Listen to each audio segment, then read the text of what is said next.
성부와 성자와 성령의 이름으로 파스카 축제가 시작되기 전 예수님께서는 이 세상에서 아버지께로 건너가실 때가 온 것을 아셨다. 그분께서는 이 세상에서 사랑하신 당신의 사람들을 끝까지 사랑하셨다.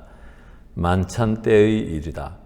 악마가 이미 시몬 이스카리오스의 아들 유다의 마음속에 예수님을 팔아넘길 생각을 불어넣었다. 예수님께서는 아버지께서 모든 것을 당신 손에 내주셨다는 것을, 또 당신이 하느님에게서 나왔다가 하느님께 돌아간다는 것을 아시고 식탁에서 일어나셔 겉옷을 벗으시고 수건을 들어 허리에 두르셨다. 그리고 대야에 물을 부어 제자들의 발을 씻어주시고 허리에 두르신 수건으로 닦기 시작하셨다.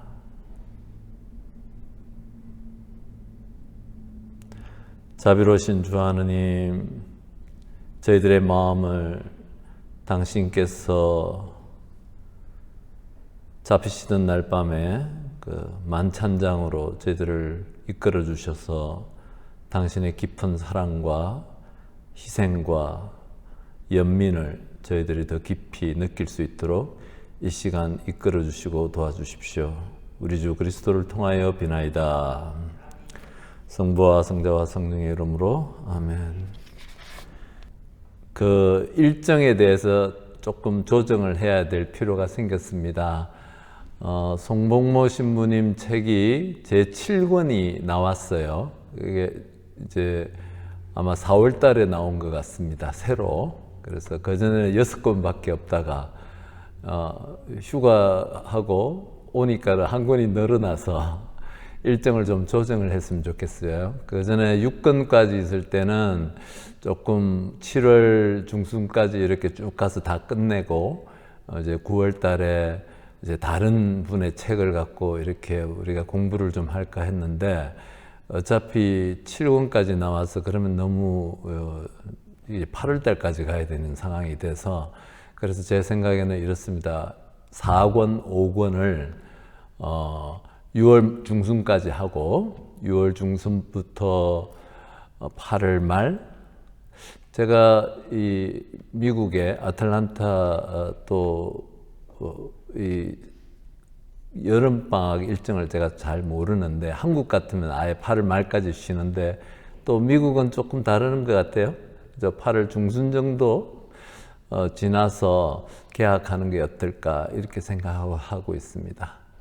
그렇게 일정을 조금 조정했으면 좋겠고, 또 제 경험상 여름에 또 쉴 때는 또 쉬어야지 이게 새로운 또 힘이 서로 생기더라고요. 그래서 그게 더 좋을 거라고 생각이 됩니다.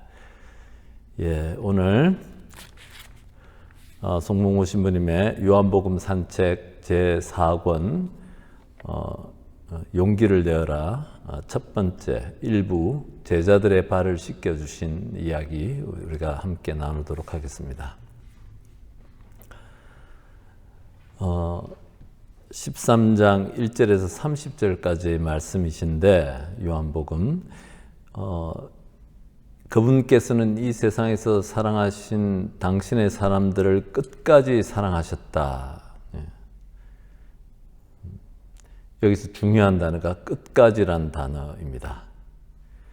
시간적으로는 죽기까지, 그리고 정도에 있어서는 더욱 극진이라는 이런 말씀의 뜻을 갖고 있다라고 합니다. 그리스 에이스텔로스 두 가지 다 번역이 가능하다고, 죽기까지 그리고 더욱 극진이라고 이렇게 말씀하시는 것이죠. 그래서 이 끝까지 죽기까지 그리고 더 극진히 사랑하셨던 이 말씀이 어떤 것들을 포함하냐면 발을 씻겨주시는, 제자들의 발을 씻겨주시는 행위뿐만이 아니고 나머지들, 그러니까 예수님께서 정말 십자가에서 최후를 맞이하시는 그 순간까지 다 포함하는 것이죠. 제자들의 발을 씻겨주시고 남게 될 제자들을 여러 번에 걸쳐 위로하시고 천국에 그들이 머물 곳을 마련해 주시겠다고 약속하시고, 또 당신의 평화를 주시고 또 고별 기도 안에서 제자들을 위해 간절히 기도해 주시고, 또 동산에서 붙들리실 때 제자들을 안전하게 집으로 돌려보내기 위해서 두 번이나 잡으러 온 사람들에게 누구를 찾느냐라고 이렇게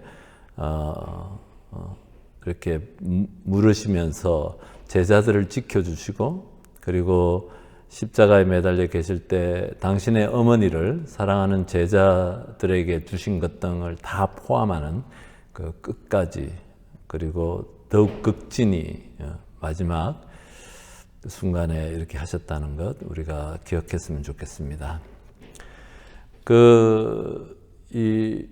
우선은 요 좀 배경을 좀 먼저 말씀드리고 싶어요. 이 요한복음에서 이 배경이 되는 것은 예수님의 과월절, 파스카 축제, 유다인들의 유월절이라고도 하는 파스카 축제하고 연관이 되어져 있다. 요한복음에서 이 파스카 축제는 특별한 의미를 가지고 있다고 생각합니다.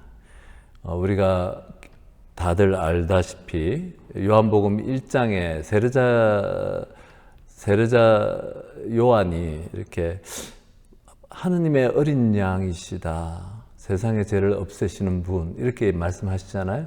우리가 그 말씀을 그대로 가져와서 미사 때마다 보라 하느님의 어린 양, 세상의 죄를 없애시는 분, 이렇게 우리가 미사 때마다 그렇게 우리가 기억하고 있습니다. 세상의 죄를 없애시는 하느님의 어린 양, 우리의 죄를,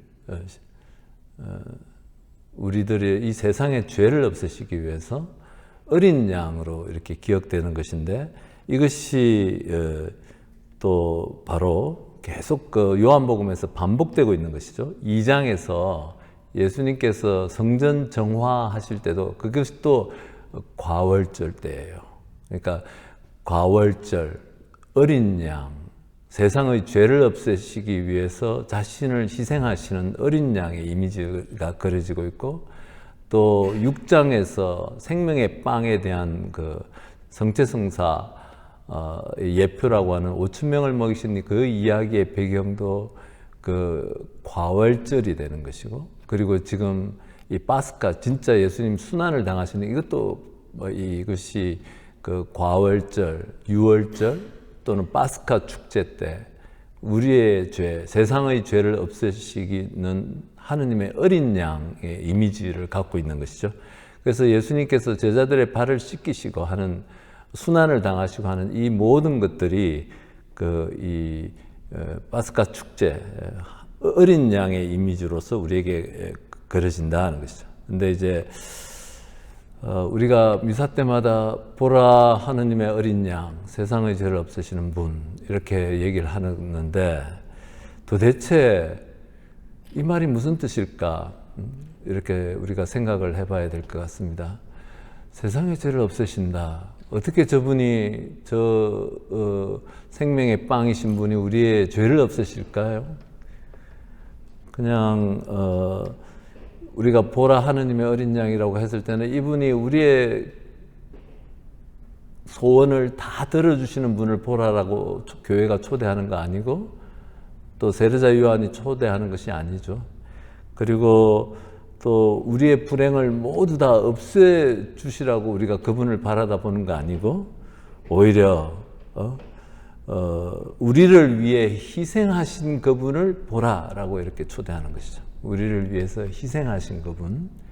저는 이 말씀도 어렵다고 생각이 됩니다. 근데 이렇게 이해하고 있었고, 이렇게 여러분들에게 나눌 수 있는 것은 아직은 제가 이 정도인 것 같아요. 어떠냐면은, 우리가 외롭고 힘들고 또 고통스럽고 내 주위에 아무도 없을 때 보라 하느님의 어린 양, 그분을 바라다 보는 것. 우리가 고통과 어둠과 상처와 두려움과 공포, 온갖 부정적인 그 감정들이 다 있을 때 바로 그분, 우리를 위해서 십자가에서 자신을 희생하신 그 어린 양을 바라다 보면서 우리가 하느님께서 우리와 함께 하시고 하느님 자신도 그렇게 겪으셨고 그것이 우리가 위로가 되어야 되는 것이죠.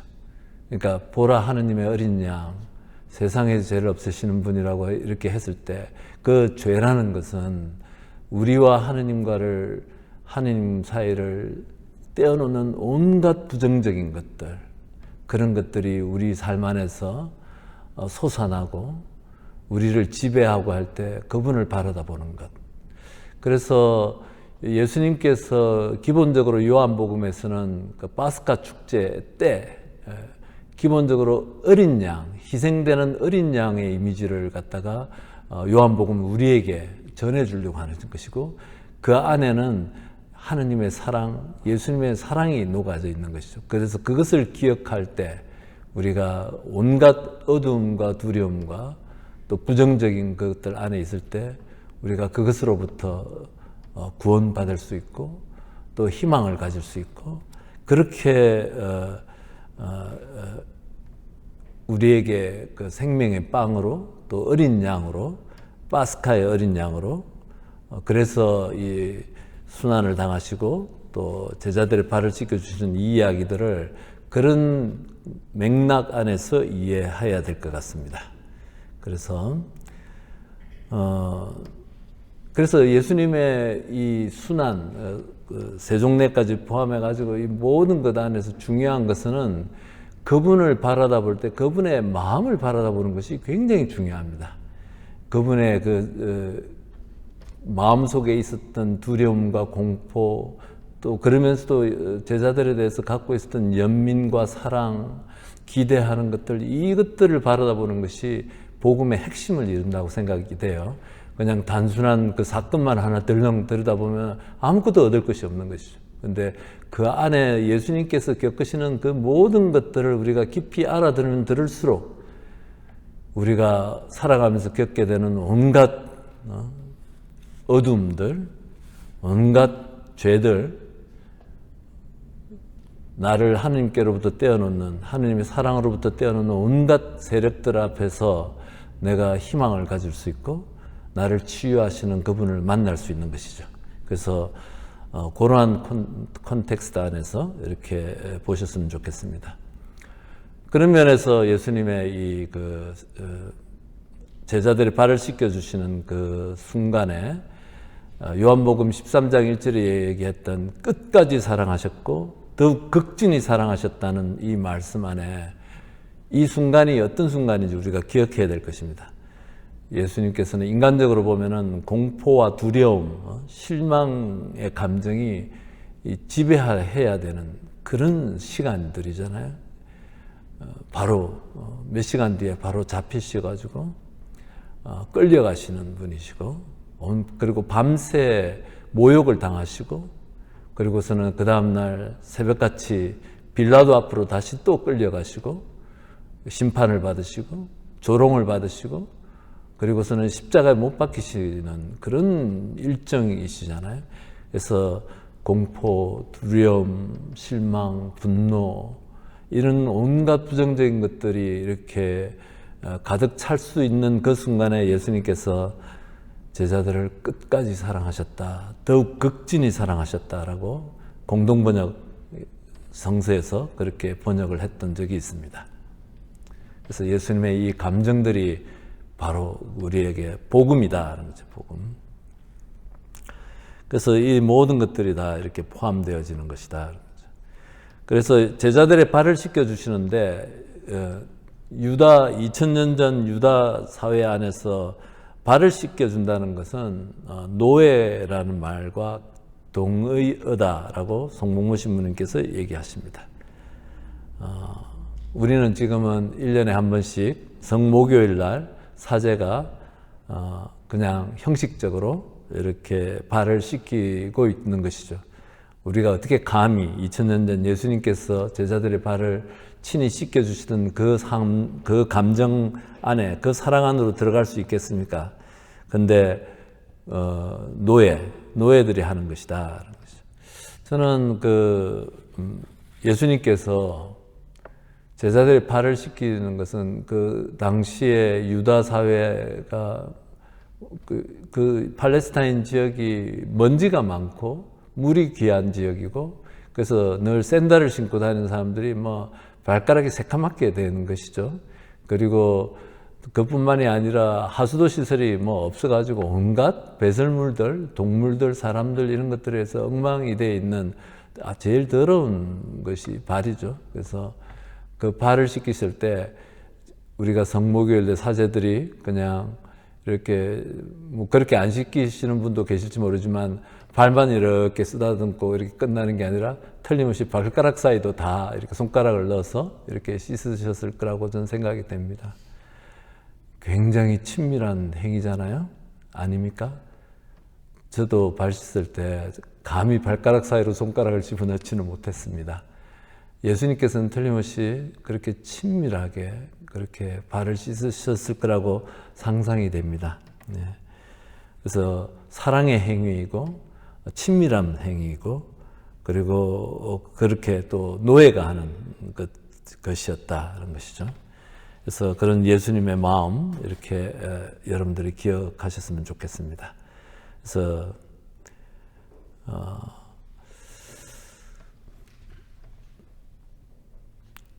예수님께서는 당신이 하느님에게서 나왔다가 하느님께 돌아간다는 것을 아시고 이렇게 또 13장 3절에서 이렇게 말씀을 하시는데, 요한복음에서 특별히 우리가 예수님께서 하느님 아버지에게서 나왔다가 다시 하느님께로 돌아가신다는 것을 아시고, 또 우리 자신들도 하느님에게서 와서 다시 하느님께로 돌아가야 되는 그런 구원의 여정을 걸어가는 순례자라는 것, 그 신학이 깔려져 있습니다. 그래서 우리 모두가 우리 고향이, 본향이 여기 이 땅이 아니고 우리가 살고 있는 이 세상이 아니고 바로 하느님께 돌아가는 그 순례자의 삶으로 우리를 자신들을 갖다 그리고 있는 것이죠. 예수님께서 이 세상에 파견되신 이유, 바로 이 세종내에 잘 드러나고 있는데, 그냥 우리의 기도를 다 들어주시고 우리의 소망을 다 들어주시고 우리의 불행을 다 없애주시기 위해서가 아니라 죄의 노예 상태에 있는 인류를 구원하는 것. 다시 한번, 죄라는 것은 우리와 하느님 사이를 갈라놓는 모든 어둠의 세력들 얘기하는 것이죠. 그래서 예수님께서 하시는 이 모든 말씀과 가르치심과 삶이 바로 파견되신 그 목적이 인류를 죄의 노예 상태에서 해방시키는 것이다 하는 것이죠. 그래서 예수님께서 이제 제자들의 발을 씻기시는데, 아무도 그 제자들이 충격을 받았다라고 이렇게 송모모 신부님 적고 계십니다. 너무나 그 유다 사회 안에서는 노예가 하는 것, 그것도 노예 중에서도 제일 신분이 낮은 노예가 하는 일이 사람들을 발을 씻기는 일인데, 이것을 스승이신 예수님께서 이렇게 자기들의 발을 씻기니까 충격을 받았는데, 그래서 아무도 충격 속에서 말을 못하는데, 또 베드로가 또 나서서 주님께서 제 발을 씻으시렵니까? 라고 이렇게 질문을 하는 장면이 나옵니다. 이것은 베드로가 받은 충격과 예수님을 향한 꾸지람을 담고 있다라고 송신부님께서 얘기하시는 것이죠. 베드로가 겸손한 것을 드러내는 것이 아니라 베드로가 충격을 받은 것이죠. 그리고 당신이 어떻게 내 발을 씻기냐, 어떻게 그것이 가능하냐라고 예수님을 향해서 질책, 꾸지람 이런 것들을 담고 있는 말이 그 베드로의 말입니다. 그러면서 하는 말이, 제 발은 절대로 씻지 못하십니다. 그래서 절대로 용납할 수 없다는 그런 인간적인 이해와 황당함이다. 그래서 소리를 질렀다는 것이죠. 그리고 스승 앞에 발을 갖다가, 스승의 머리 앞에다가 발을 갖다가 내 올린다는 것은 2000년 전 유다 관습 안에서 스승의 그림자도 밟지 않는, 예전에 우리 조선시대 때 우리가 그랬다라고 이렇게 알고 있습니다. 근데 그 유다 사회가 2000년 전에 그랬다는 것이죠. 절대 해서는 안 되는 일. 그런데 예수님은 이렇게 반응하는 베드로를 겸손하다라고 보지 않는 거예요. 오히려 꾸짖으신다.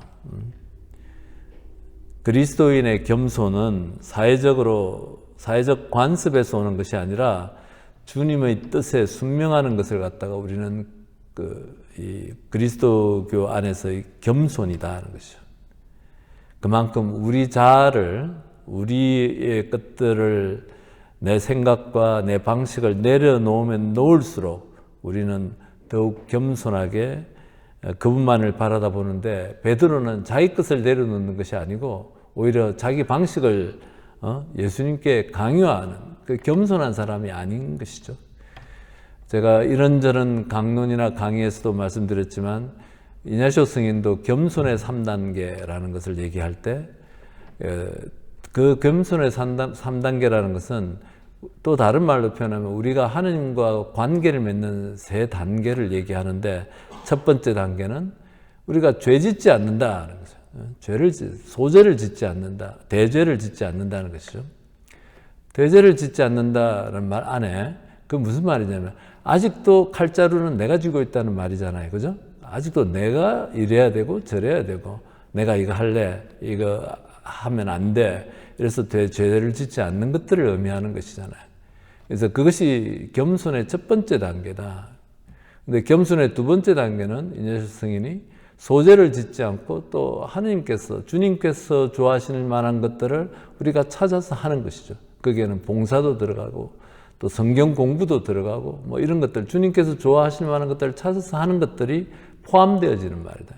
이것이 겸손의 두 번째 단계인데, 그것도 자세히 들여다보면 아직도 자동차 핸들을 내가 잡고 있는 거예요. 내가 하지 말아야 되고 내가 해야 되고, 이런 것들이 아직도 있는 것이다. 그리고 겸손의 세 번째 단계는 정말 예수님 앞에서 일치하는 것인데, 그분 앞에 내 것을 내려놓는 단계를 겸손의 3단계라고 얘기를 한다는 거죠. 이런 말씀을 제가 드렸었습니다. 그래서 내 것을 내려놓는다는 것은 여러 가지가 들어가는데, 우리가 가장 중요한 것은 내 판단과 내 방식들, 이런 것들을 내려놓는 거예요. 사람들 사이에서. 내가 내려놔야 되는 내 방식들 중에는 또 어떤 것들은 뭐 말들 툭툭 그냥 아무 의식 없이 상대방이 어떻게 상처받는지 모르고 정말 이렇게 툭툭 하는 것까지 다 포함되는 거예요. 주님, 내 것을 내려놓는다는 것은 그 안에 여러 가지 의미가 있는 것이죠.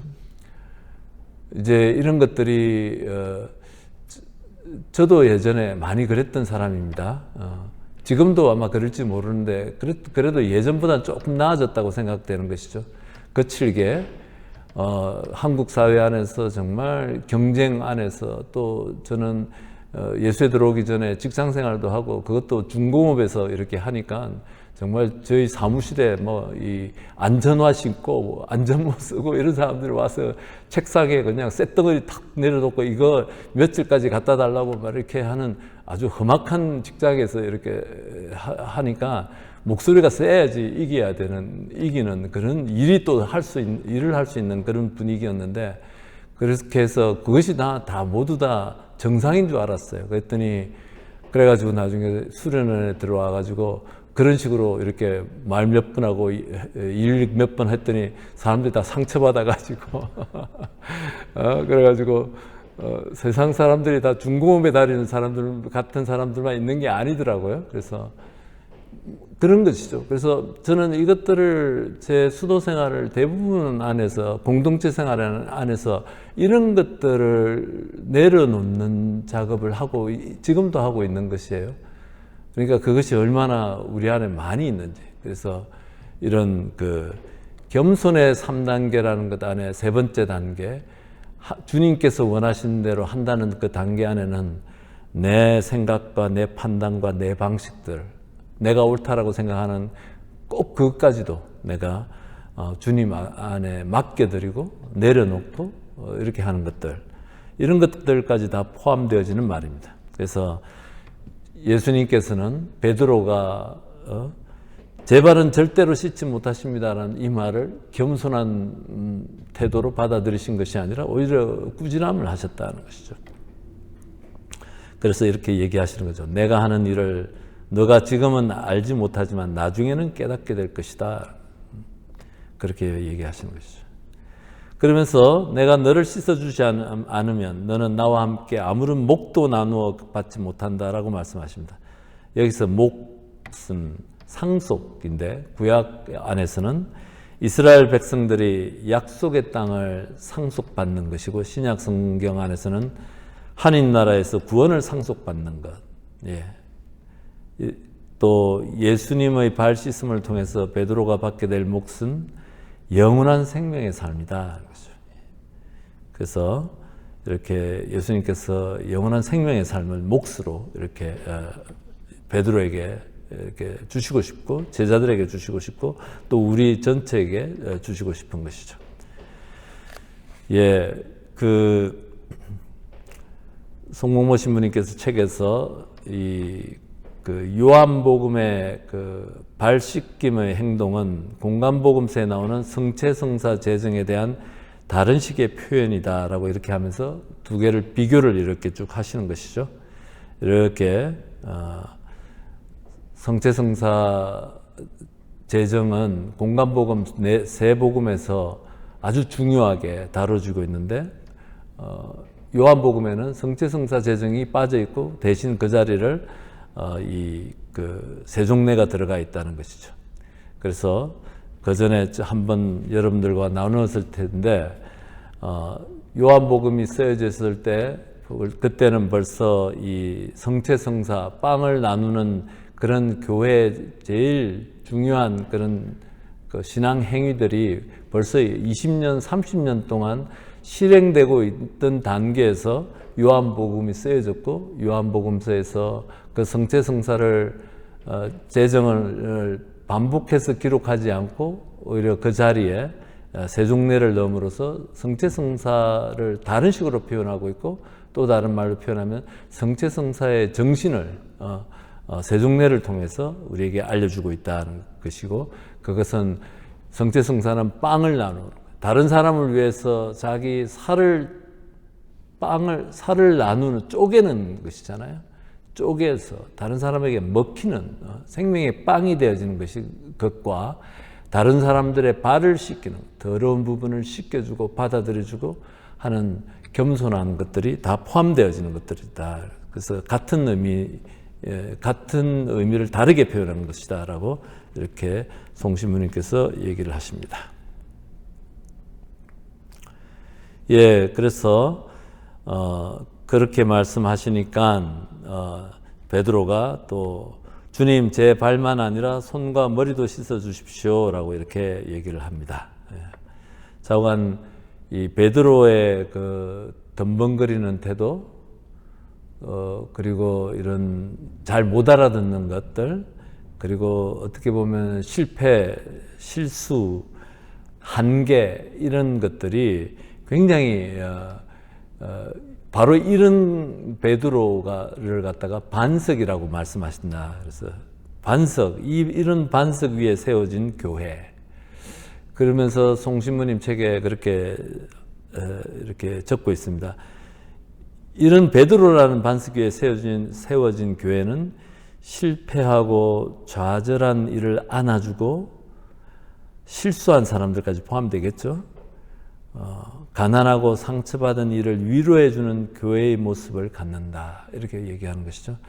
그러니까 아주 똑똑하고 실수 없고 정말 잘난 그런 베드로라는 반석 위에 세워진 것이 아니라 바로 이 한계와 실패를 잘 알고 있었고 이런 계속 실수하는 이런 그 베드로라는 반석 위에 세워진 교회.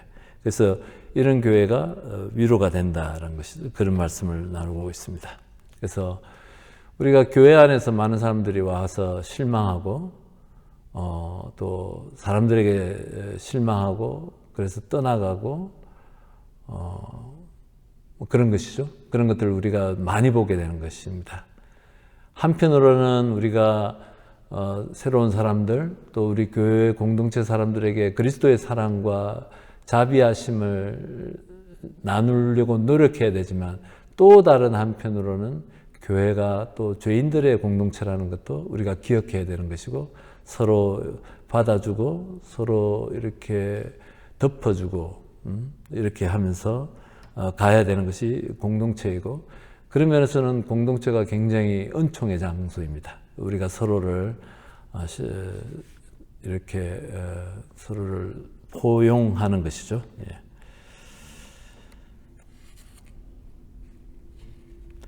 그래서 예수님께서 그런 주님 제 발만이 아니라 손과 머리도 씻어 주십시오라고 얘기하는 그 베드로에게 예수님께서는 목욕을 한 이는 온몸이 깨끗하니 발만 씻으면 된다라고 이렇게 얘기를 하십니다. 그러나 다 그렇지는 않다라고 얘기를 하시는데, 전통적으로 교부들께서는 이 목욕을 한다는 것은 세례성사, 발만 씻으면 된다는 것은 고해성사로 이해하는 그런 교회의 전통이 있었다라고 이렇게 얘기하는 것이죠. 죄와 죽음의 세력으로부터 우리가 구원되는 세례성사가 있고, 아담의 원죄로부터 구원되는 세례성사가 있고, 또 인간의 나약함으로 죄를 짓게 되는, 그리고 그런 죄들은 고해성사를 통해서 하나님의 용서를 받고 다시 생명의 삶으로 나아가게 되는 그런 것들이죠. 예.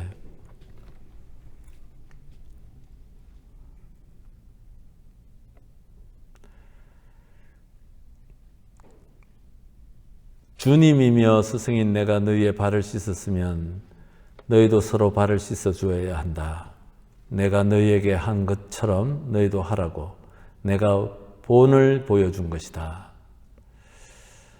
예, 본을 보여주신 것이다. 저는 우리 그리스도교 신앙의 가장 핵심적인 그 태도가 뭐냐면은, 어떻게 내 중심적인 삶, 나만 바라보는 삶, 나만 위하는 삶, 다른 사람을 나한테 다 맞추는 삶에서 다른 사람들을 바라보는 삶으로, 다른 사람들에게 생명과 희망과 위로를 주는 삶으로 옮겨가는 것들이, 이것이 핵심적인 것들이라고 생각이 되는 것이죠. 그래서 예수님께서 이 본을 보여주셨다는 것, 철저하게 이타적인 모습이죠. 섬기는, 다른 사람을 섬기는 모습이지 않습니까? 그러니까 세종례라는 것은 섬김의 삶에 아주 핵심을 이루고 있는 것이죠. 그래서 바로 우리 모든 그리스도인들의 행위의 근거고 원천으로 삼아야 된다. 바로 이 세종례, 다른 사람들 그냥 뭐라고 할까요? 이것을 갖다가 그냥 해도 되고 안 해도 되고 선택사항이 아니라 그리스도인은 반드시 필연적으로 해야 되는 사항으로서 이타적인 삶, 다른 사람들의 발을 씻기는 행위, 시선을 나 자신이 아니라 다른 사람에게 둬야 된다라고 이렇게 세종례에서 유언으로 남겨주시는 것입니다. 예. 자, 그래서 이것들을 잘 알고 그대로 실천하면 너희는 행복하다라고 하는데, 여기에 제가 우리 성서에는 이것을 알고라고 되어 있는데, 송목모 신부님은 이 단어가 원래 복수로 되어져 있다. 이것들을 알고 그대로 실천하면 너희는 행복하다라고 되어 있는데, 서로의 발을 씻어주라는 예수님의 명령은 그냥 발만 씻는 행위가 아니라 서로를 섬기고 돌봐주는 모든 행위를 포함하는 것이다. 복수로 되어져 있다. 이것들을 알고. 근데 그것을 송신부님께서 바오로 서간에 나오는 도대체 발을 씻기는 행위가 무엇을 의미하는지 그것을 아주 잘 정리해 놓으셨습니다. 그래서 여러분들에게 조금 나누고 싶은 것이죠. 서로 섬기고 돌보아주는 일체 행위들, 어떤 것인지 바오로 사도가 구체적으로 바오로 서간들에서 알려주고 있다. 로마서에서 서로 존경하는 일에 먼저 나서십시오. 서로 존경하는 일에. 서로 심판하지 마십시다. 하느님의 영광을 위하여 서로 기꺼이 받아들이십시다. 남의 약함도 받아들이는, 다른 사람을 받아들인다는 것은 좋은 것 나쁜 것 다 받아들이라는 것이죠. 서로 남의 짐을 져주십시오.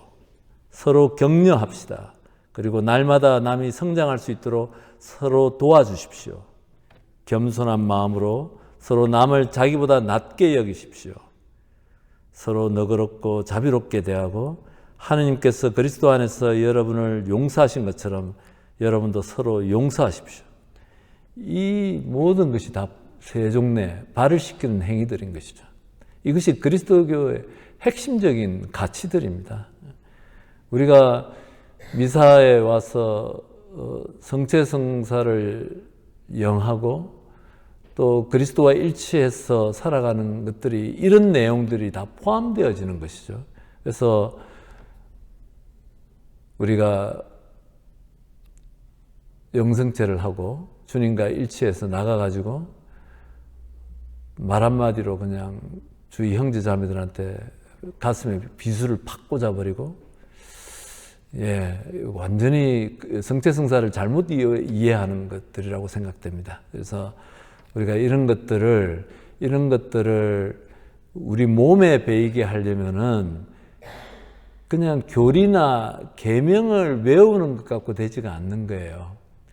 그래서 그 예수님의 마음 안으로 들어가야지, 마음이 절절하게 내 마음 안으로 스며들어야지 이런 것들이 우리가 행동으로 말 안에서 또 이렇게 다 나타나게 된다고 생각됩니다. 그래서 이런 것들, 그래서 제가 시작할 때 말씀드렸듯이 세종례를 포함해서 예수님의 순환 안에서 복음은 예수님의 마음이다. 그분의 마음. 순환을 당하시면서도 그분 속에 있었던 온갖 그런 그 감정들, 연민들, 사랑들을 깊이 알아듣는 것이 바로 그 기쁜 소식 복음이다라고 말씀드렸습니다. 우리가 미사 때마다 나를 기억하여 이를 행하여라.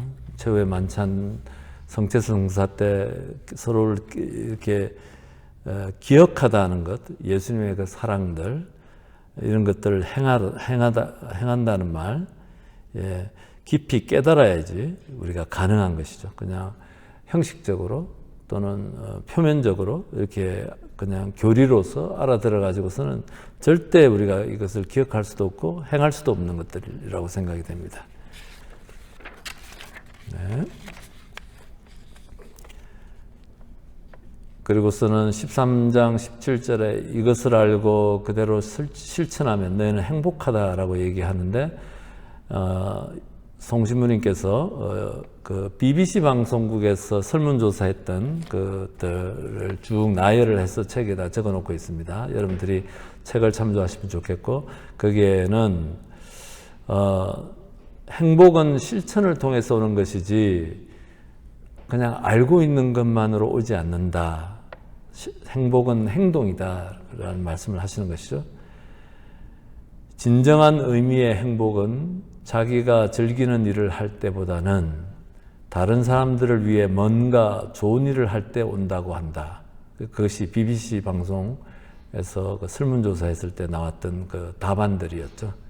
그러니까 많은 사람들은 자기가 좋아하는 일, 자기가 즐기는 일을 할 때 나 행복해 라고 하지만 참된 의미의 더 깊은 차원의 정말 그 행복은 다른 사람들을 위해 뭔가 좋은 일을 할 때 온다라고 이렇게 얘기하는 것, 그런 것들이 이제 우리 복음하고 연결되어진 것이죠. 남을 섬기는 사람이 교회를 위하고 하느님을 위해서만이 아니고 바로 나를 위해서, 내가 정말로 행복하기 위해서 우리가 예수님께서 우리를 초대하시는 삶이다라는 것이죠.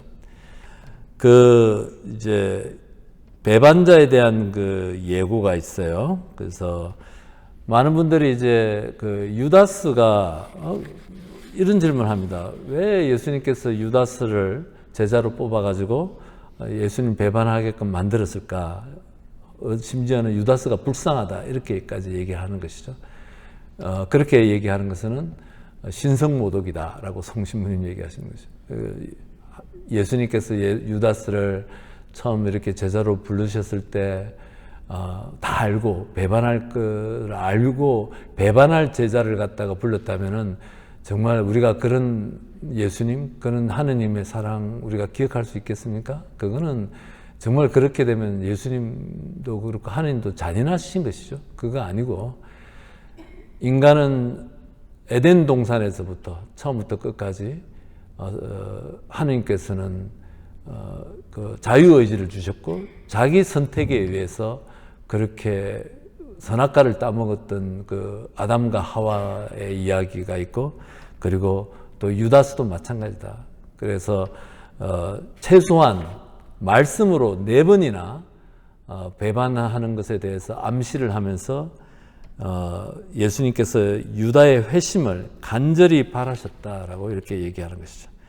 유다의 영혼을 불쌍히 여겨 그를 파멸로부터 구하고 싶으셔서 최소한 4번이나 말씀으로 이렇게 암시를 하시면서 이렇게 기회를 준 것이죠. 그리고 그런 유다스의 발까지 씻어주셨고 또 그런 유다스의 에게 자신의 살과 피, 성체를 나누어 주셨던 것이죠. 그래서 예수님께서 유다스의 발을 씻기시면서 그 마음속에 가지셨던 마음이 어떤 것일까? 그것은 분노와 저주가 아니라 연민이었을 것이다라는 것이죠. 예. 그래서 이제 십자가 위에서조차 예수님께서 이렇게 얘기하십니다. 아버지, 저들을 용서해 주십시오. 저들은 자기들이 무슨 일을 하는지 모릅니다라고 이렇게 말씀하시는데 여기에서 저들, 그러니까 예수님의 십자가 처형에 근본적인 책임이 있는 사람들을 얘기하는데 복수로 되어 있는 것이죠. 거기에는 제일 중요한 사람 유다스가 들어가 있는 것이죠. 저들은 자기가 무슨 일을 하는지 모른다. 왜냐하면은 그 예수님을 갖다가 팔아 넘기는 거잖아. 넘기는 것이다. 넘겨주던 사람들. 그 안에는 또 유다스가 예수님을 경비병들한테 넘겨주고 경비병은 예수님을 산헤드린 최고위에 넘겨주고 또 산헤드린은 예수님을 빌라도에게 넘겨주고 이 파라디도나이라는 이 그리스 말이 아주 중요한 신학적 의미를 가지고 등장하는데 이 넘겨준 사람들 그들을 용서해 주십시오. 저들은 자기들이 무슨 일을 하는지 모릅니다. 라고 예수님께서 십자가 위에서 이렇게 기도하신다. 예수님께서는 저주하신 것도 아니고 그를 운명으로 유다스가 만들어진 것도 아니고 자기 선택인 것이고 그리고 유다스는 놀랍게도 우리의 또 모습이기도 합니다. 우리에게도 늘 예수님을 선택할 수 하는 것과 또 자기 자신의 욕심과 욕망과 또 자기 자신의 방식을 고집하는 것들 안에 우리는 늘 유다스의 모습을 우리 안에 갖고 있는 것이죠. 그래서 이렇게 유다스가 이렇게 예수님을 배반하는 것이죠. 배반하는데 이렇게 요한 바오로 1세 교황께서는 이렇게 얘기하십니다. 유다가 이 스승 예수님을 배반한 것은 끔찍한 죄입니다만 더 끔찍한 죄는 그가 내 죄가 너무 크다. 나는 저주받았다라고 생각했다는 점입니다. 하느님의 자비는 무한하여 어떤 죄도 감싸 주십니다. 라고 이렇게 요한 바오로 1세 교황께서 강론 중에 이렇게 말씀하시는 것이죠.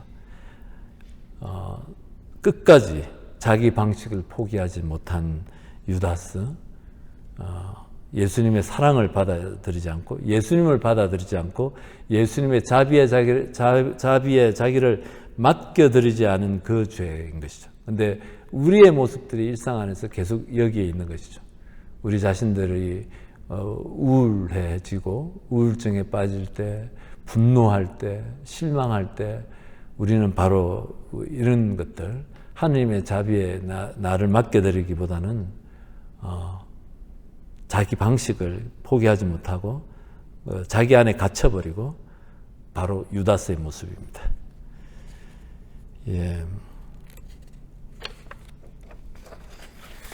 그래서 유다스가 예수님을 팔아넘기고 사람들 손에 넘겨주는 건데, 그때 사탄이 유다의 영혼 안에 들어갔는데, 사탄이 한 영혼 안에 들어가서 그 사람을 이용하는 것은 그 사람의 취약 부분, 제일 약한 부분으로 들어간다.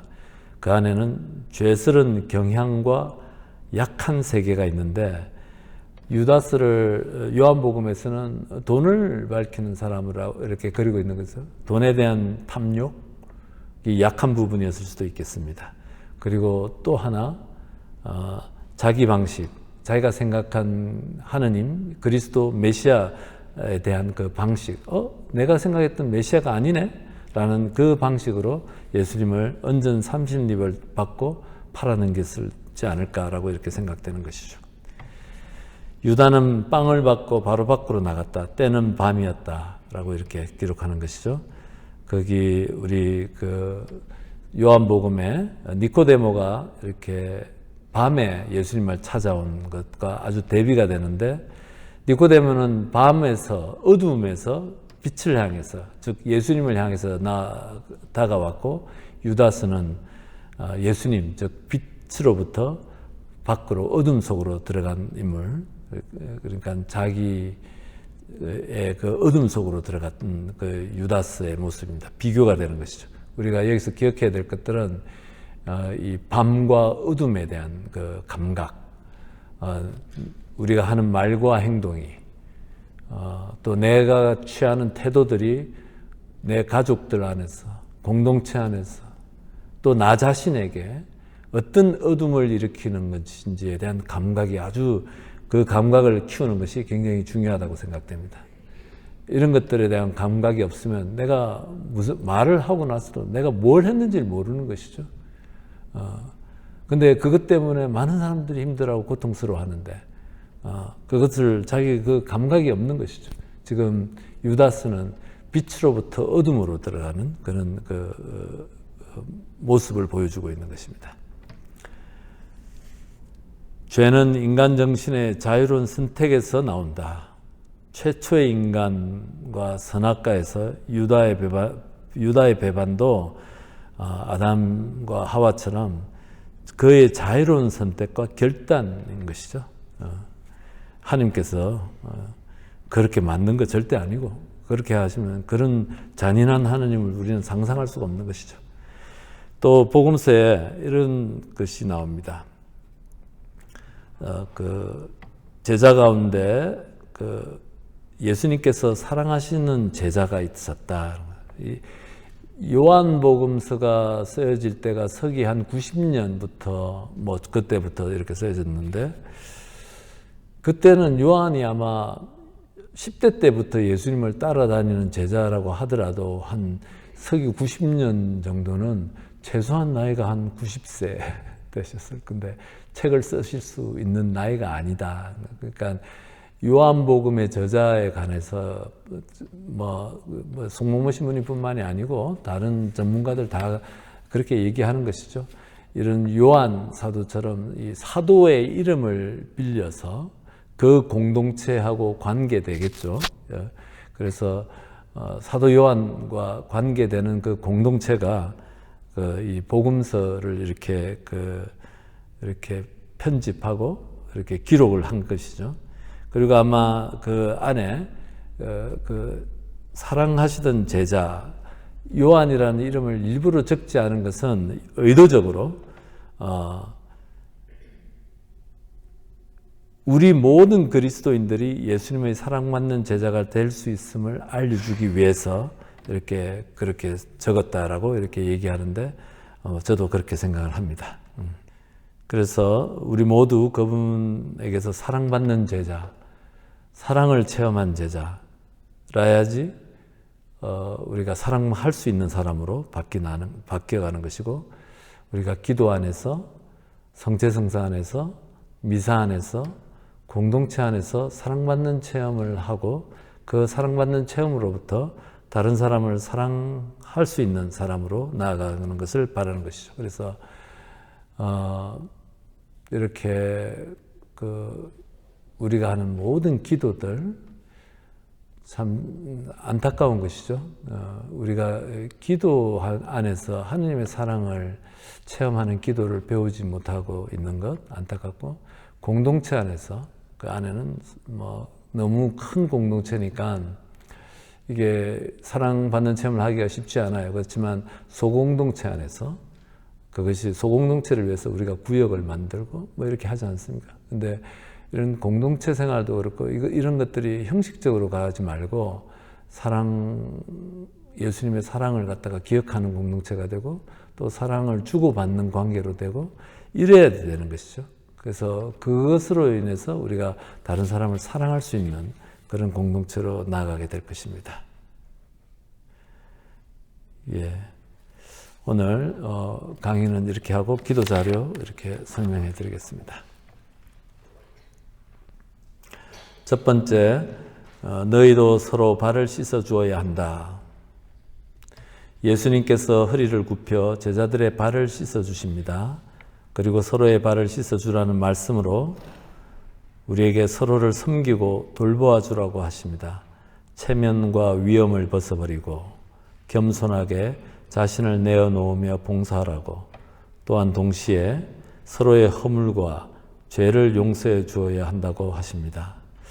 당신의 발이 아닌 우리 옆에 있는 형제자매들의 발을 씻어주기를 당부하시는 예수님의 명령을 우리는 어떻게 실천하고 있는지 성찰해 봅시다.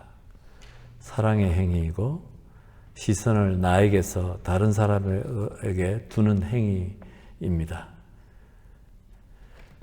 두 번째 기도는 유다가 그 빵을 받자 사탄이 그에게 들어갔다. 예수님이 유다에게 빵 조각을 준 것은 그를 회심시키고자 하시는 간절한 마음에서 나온 사랑과 우정의 호소였습니다. 유다 문화 안에서 빵 조각을 주는 것은 우정의 행위, 사랑의 행위인 것이죠. 하지만 사탄이 유다를 장악해버렸습니다. 어둠의 세력이 한 영혼을 완전히 소유해버리는 과정은 한순간에 일어나지 않고 시간을 갖고 점진적으로 일어납니다. 사탄은 지금 이 순간에도 하느님에게 속한 영혼을 차지하고자 호시탐탐 기회를 노리면서 유혹합니다. 우리에게 사탄이 자기 도구로 삼을 수 있는 그 무엇이 있는지 되돌아봅시다. 세상의 욕망과 또 우리의 취약한 부분이 있는 것이죠. 그래서 사탄의 도구가 아니라 하느님의 도구로 쓰일 수 있도록 주님의 은총에 기대어 우리의 무질서한 애착, 어두운 성향 등을 없애고 극복하고 자신을 변화시키도록 노력합시다. 이렇게 적어봤습니다. 예, 좋습니다. 다음 주에 2부의 말씀으로 같이 함께 하겠습니다. 영광이 성부와 성자와 성령께 정같이 이제 항상 영원히 아멘. 성부와 성자와 성령의 이름으로 아멘.